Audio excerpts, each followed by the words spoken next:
कर लिया 10th पास? जैसे तैसे गिर गिर के मर मर के। तालियां बज रही होंगी, नहीं बजा दूं? 11th ही तो है, कौन पूछेगा? क्या ही रखा है 11th में? यही सब सवाल है ना तुम्हारे दिमाग में आजकल। वायरस घुस चुका है तुम्हारे दिमाग में, वह वायरस जिसने लगभग 80-90% विद्यार्थियों की ज़िंदगी खराब करी है, जिनमें पोटेंशियल था कुछ कर दिखाने का। कब तक बच्चे बने रहोगे यार? बड़े हो गए हो अब तुम, तो फिर इतना गुस्सा क्यों? गुस्सा है तुम्हारा एटीट्यूड चेंज करने का।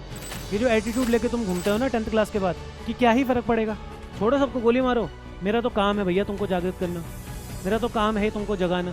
तुम भले मुझे बड़ा अपना भैया मना मानो, लेकिन मैं तो सच बोलूँगा भाई, मैं तो रियलिटी चेक दूंगा। मैं तो करंट मारने आया हूँ, मैं तो गुस्सा दिखाने आया हूँ कि 11th में पढ़ना पड़ेगा भाई, सो के काम नहीं चलेगा भाई। तो आपके दिमाग में आएगा K2 पर्वत।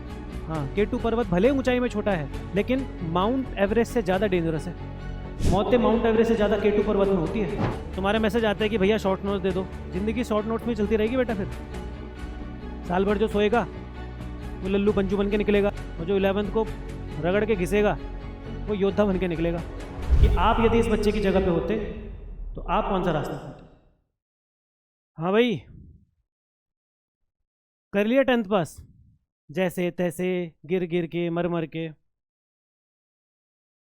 पहुंच गए होंगे 7वें आसमान पर, झंडा गाड़ के आए हैं। मंत्रियों संतरियों के कॉल आ रहे हैं, दूर दूर से रिश्तेदारों के कॉल शायद आ रहे होंगे। बेटे ने 10th पास कर लिया है, बेटी ने 10th पास कर लिया है। तालियां बज रही होंगी, नहीं बजा दूं? और मेरे ख्याल से अब पूरे 1 साल सोने का विचार भी होगा तुम्हारा, है ना? कि भैया अभी 10th पास करके आए हैं, बहुत मेहनत करी है, पीठ में दर्द है, दिमाग में सिर दर्द है, क्यों ना 1 साल पूरा आराम किया जाए। 11th ही तो है, कौन पूछेगा? ये रिजल्ट मैटर ही कितना करता है? क्या ही रखा है 11th में? यही सब सवाल है ना तुम्हारे दिमाग में आजकल। लग रहा होगा हम डिजर्व करते हैं आराम करना, शायद। तुम ऐसा सोच रहे होंगे कि भैया 10th पास कर लिया है, अब हमारा ये अधिकार बन चुका है कि हम 1 साल तो आराम करें, आराम की ज़िंदगी व्यतीत करें। और ये मेरा मैसेज उन्हीं बच्चों के लिए है जिनको लगता है कि पूरा 1 साल आराम करने के लिए है। तो तुम्हारी बुद्धि भ्रष्ट हो चुकी है बेटा, तुम्हारी बुद्धि में राक्षस का वास हो चुका है, वायरस घुस चुका है तुम्हारे दिमाग में। वह वायरस जिसने लगभग 80-90% विद्यार्थियों की जिंदगी खराब करी है, जिनमें पोटेंशियल था कुछ कर दिखाने का, जिनमें पोटेंशियल था 12th में आके स्टेट टॉपर, डिस्ट्रिक्ट टॉपर, यूं ही यही नहीं, 12th के बाद बड़े बड़े एग्जाम को क्रैक करने का। ये वही वायरस है जो क्लास 11th में बहुत सारे बच्चों को खा जाता है। इसीलिए पीड़ा होती है, इसीलिए मैं गुस्से में हूं आज देख के। बहुत सारे बच्चों के मैसेज आ रहे हैं, भैया 11th में तो क्या ही करना है, आपके पास थोड़े बहुत शॉर्ट नोट्स हैं तो वो दे दो। फाइनल एग्जाम से 1 महीने पहले मुझे कुछ बच्चों के मैसेज आए, भैया साल भर नहीं पढ़ा था, 1 महीने में हो जाएगा काम, क्या ही करना है 11th पढ़ के। बे, यही एटीट्यूड लेके जाना है जिंदगी भर है? मुझे ये बताओ, यही एटीट्यूड लेके मरना भी है क्या?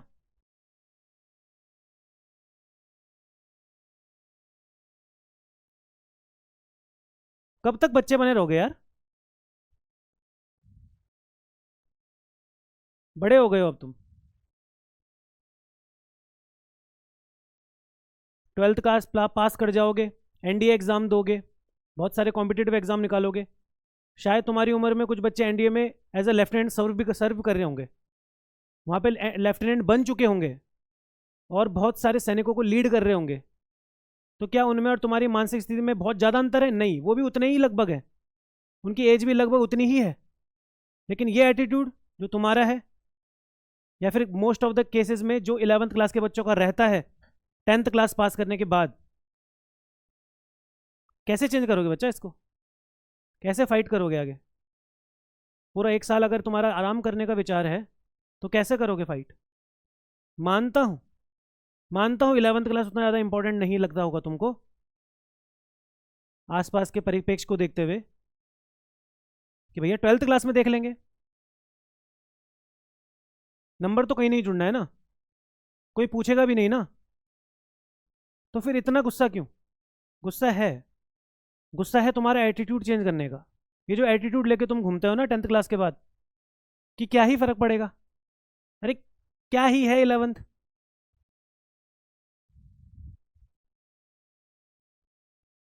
ऐसा नहीं चलेगा भाई, ऐसा नहीं चलेगा।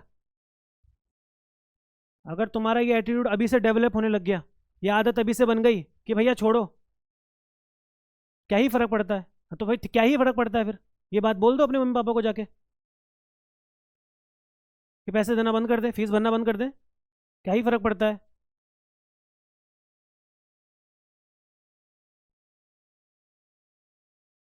जाके देखना एक बार उनको काम करते हुए, देखना क्या करते हैं तुम्हारे पापा,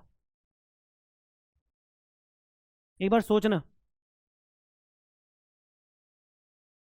अकेले में, एक बार खुद के अंदर झांक के देखना, क्या 1 साल की जो फीस जाएगी उसके लिए तर्क संगत है पूरे 1 साल आराम करना? क्या 1 साल की फीस जो जाएगी वो तुम्हारे आराम करने के लिए है क्या? अभी तुम्हारे आराम करने के लिए वो फीस जाएगी?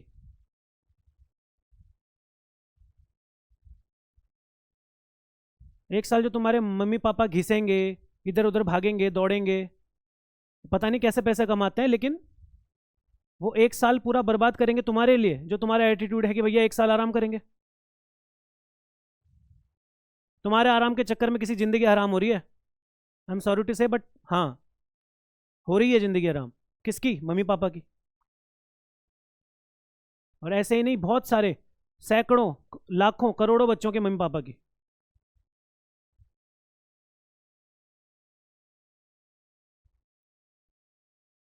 तो ये एटीट्यूड चेंज करना पड़ेगा ना, करना पड़ेगा ना, हाँ करना पड़ेगा।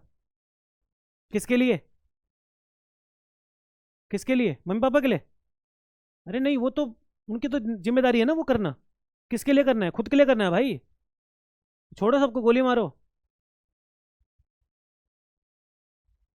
मम्मी पापा का कर्तव्य है, वो अपना कर्तव्य का निर्वहन कर रहे हैं, लेकिन तुम्हारी क्या जिम्मेदारी है? सोना, 1 साल आराम करना?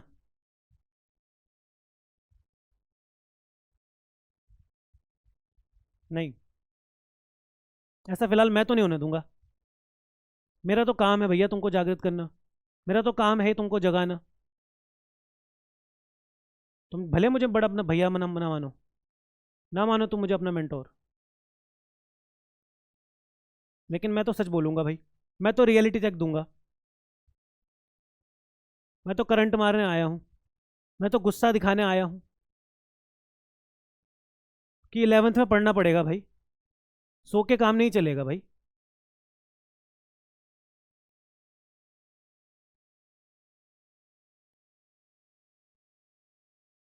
मेरे एक भैया थे, हैं सॉरी,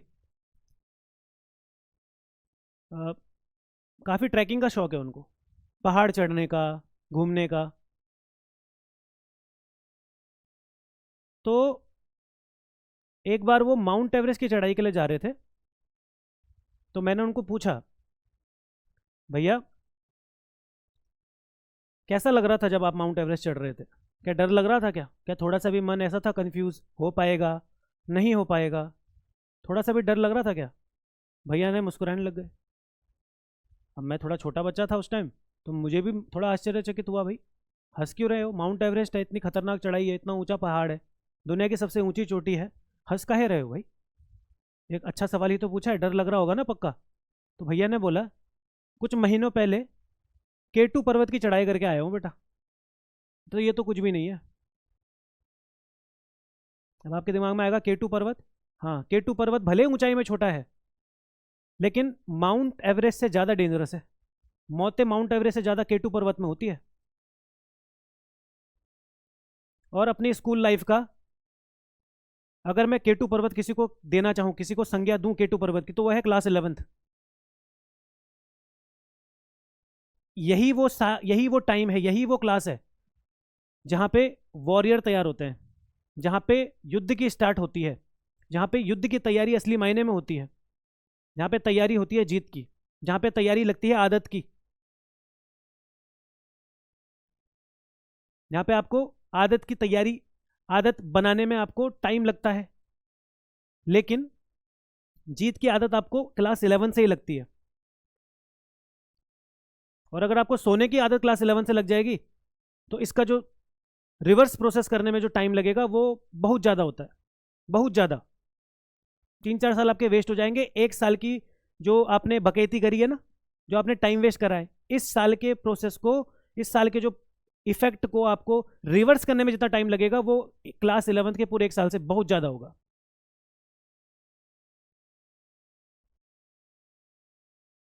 तो क्लास 12 भले माउंट एवरेस्ट है, लेकिन आपका जो क्लास 11 है वो केटू पर्वत है। और अगर आपने इस केटू पर्वत को पार पा लिया, इस केटू पर्वत की चढ़ाई अच्छे से चढ़ ली, तो आपको क्लास 12 में टॉप करने से कोई नहीं रोक सकता। वहां का जो सिलेबस है आपको हलवा लगेगा। लेकिन क्या सुनता हूं मैं आजकल बच्चों के दिमाग में, भैया शॉर्ट नोट्स दे दो, हो गया काम। दैट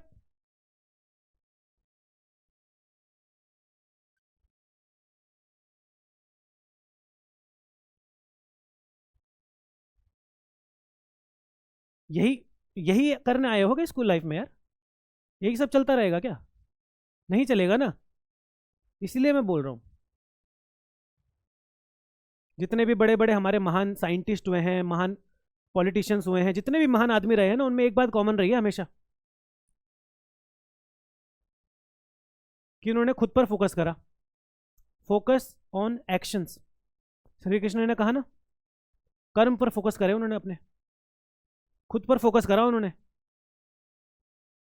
कितने भी उठा के देख लो तुम, हिस्ट्री में कहीं भी, जितने भी आपको बड़े बड़े लोग मिलेंगे, खुद पर फोकस, प्रायोरिटी खुद को दी उन्होंने,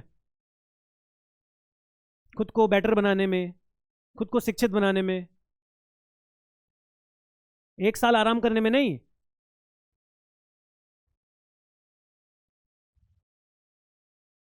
तुम्हारे मैसेज आते हैं कि भैया शॉर्ट नोट्स दे दो।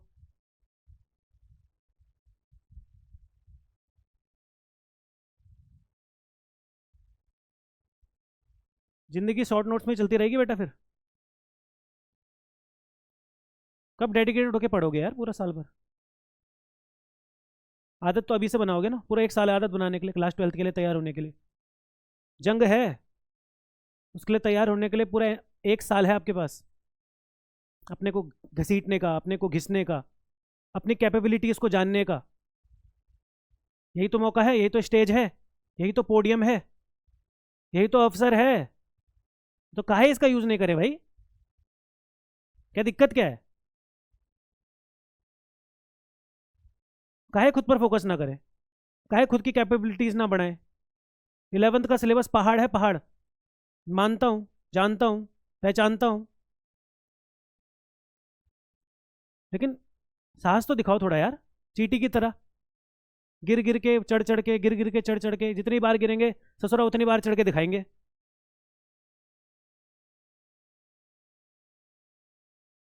दशरथ मान जी का वो डायलॉग याद होगा,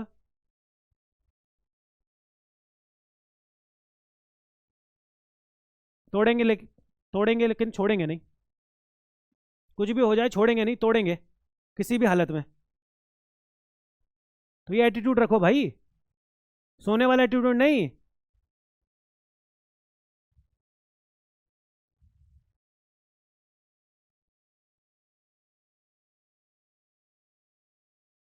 पता नहीं किस किस स्थिति से तुम्हारे मम्मी पापा ने तुमको पढ़ाना स्टार्ट किया होगा।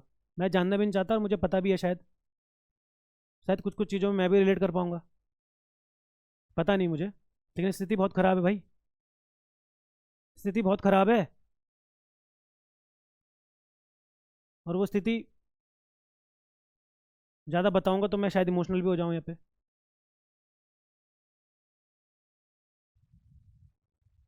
तो क्यों लाइटली लेना है भाई? तो हटाओ इस एटीट्यूड को, फेंको, दरकिनार करो, और करो इसमें जी तोड़ मेहनत। क्लास 11th का पूरा 1 साल करो अच्छे से लगा के पढ़ाई, घिसो अपने आप को। आपके अंदर जो ऊर्जा है, जो शक्तियां हैं, इनको पहचानो, इनको जानो, इनका टेस्ट करो। क्लास 11th का जो सिलेबस है आपको टेस्ट करेगा, आपकी सारी जितनी भी आपकी कैपेबिलिटीज़ है उनको परखेगा, उनका परीक्षण करेगा। इसीलिए है ये क्लास 11th। आपकी स्कूल लाइफ का सबसे टफेस्ट क्लास होगा ये, सबसे टफेस्ट सिलेबस, सबसे बड़ा सिलेबस। लेकिन इसको जो पार पाता है वॉरियर बन के निकलता है, योद्धा, स्कूल लाइफ का योद्धा। और फिर क्लास 12th का सिलेबस उसको छोटी मोटी टॉफी लगता है। तो ये तुमको डिसाइड करना है, क्लास 11th के बाद एक योद्धा बन के निकलना है या लल्लू पंजू बन के निकलना है। साल भर जो सोएगा वो लल्लू पंजू बन के निकलेगा, और जो 11th को रगड़ के घिसेगा वो योद्धा बन के निकलेगा। और यहीं से डिसाइड होते हैं टॉपर्स, यहीं से डिसाइड होते हैं वॉरियर्स, यहीं से डिसाइड होते हैं कंट्री मेकर।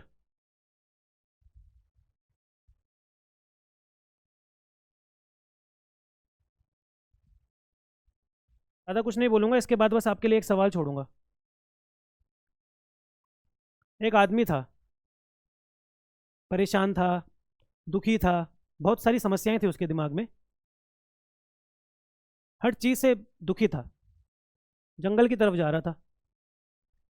अब जंगल की तरफ जाते हुए उसको दो रास्ते मिले। पहला रास्ता जहाँ पे एक देवी खड़ी थी। देवी ने उसको देखते हुए बोला, बेटा इस रास्ते पे आ जा, तेरे सारे दुख दर्द खत्म, खत्म, कोई प्रॉब्लम नहीं होगी तुझे, सारे दुख दर्द, सारे दुख दर्द खत्म कर देंगे। जो दूसरा रास्ता था वहां पे भी एक देवी खड़ी थी। उस देवी ने बोला, इस रास्ते पे आ जा, इस रास्ते पे तू चलेगा तो जितनी मेहनत तू करेगा उतना रिजल्ट तुझे मिलेगा, डेफिनेटली मिलेगा, पक्का मिलेगा, कोई गारंटी, हर गारंटी है उसकी। जितना मेहनत करेगा, जितने अपने आप को घिसेगा, जितनी अपनी कैपेबिलिटीज को बढ़ाएगा, जितने अपने आप को स्किल्ड करेगा, उतना रिजल्ट तुझे पक्का मिलेगा। इस रास्ते में कठिनाइयां आएंगी, दूसरे वाले में तुझे बहुत सारी चीज़ों का सेक्रीफाइस भी करना पड़ेगा, बलिदान देना पड़ेगा, लेकिन अगर तू इस रास्ते पे चलेगा तो तेरे देश को, तेरे पूर्वजों को और तुझे खुद पर गर्व होगा, नाज होगा। अब ये मुझे तो नहीं पता कि इस बच्चे ने क्या रास्ता चुना था। कमेंट सेक्शन में आप बताइएगा कि क्या रास्ता इसने चुना होगा, और एक बार के लिए ये भी मुझे बताइएगा कि आप यदि इस बच्चे की जगह पे होते तो आप कौन सा रास्ता चुनते। Take care, Vande Mataram.